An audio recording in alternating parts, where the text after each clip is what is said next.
প্রিয় বিভাগ চলে আসলাম Nazrul driving school and training centre. এখানে অটো ম্যানুয়ালের দ্বারা ড্রাইভিং শেখানো হয়। এখানে সকল প্রকার গাড়ি ভাড়া পাওয়া যায়।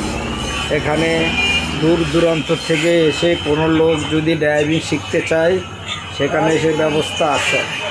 এখানে অটো ম্যানুয়ালের দ্বারা ড্রাইভিং শেখানো হয়। এখানে নতুন পুরাতন গাড়ি ক্রয় বিক্রয় করা হয়। চলে আসুন মোহাম্মদপুর রায়ের বাজার বুদ্ধিজীবী 1207 Nazrul driving school and training centre. এই যে আমাদের এখানে ড্রাইভিং শেখানো হয়। এই যে বুদ্ধিজীবী সড়ক, এখানে সকল প্রকার দূর দূরান্ত থেকে মানুষ এসে ড্রাইভিং শিখতে পারবে। আমাদের এখানে বিশেষ ব্যবস্থা রয়েছে এবং থাকা খাওয়ার বিশেষ ব্যবস্থা রয়েছে। আপনারা চলে আসুন নজরুল ড্রাইভিং স্কুল, ঢাকা, মোহাম্মদপুর 1207 রায়ের বাজার বুদ্ধিজীবী Nazrul driving school and training centre. আল্লাহ হাফেজ, ভালো থাকেন ভাই।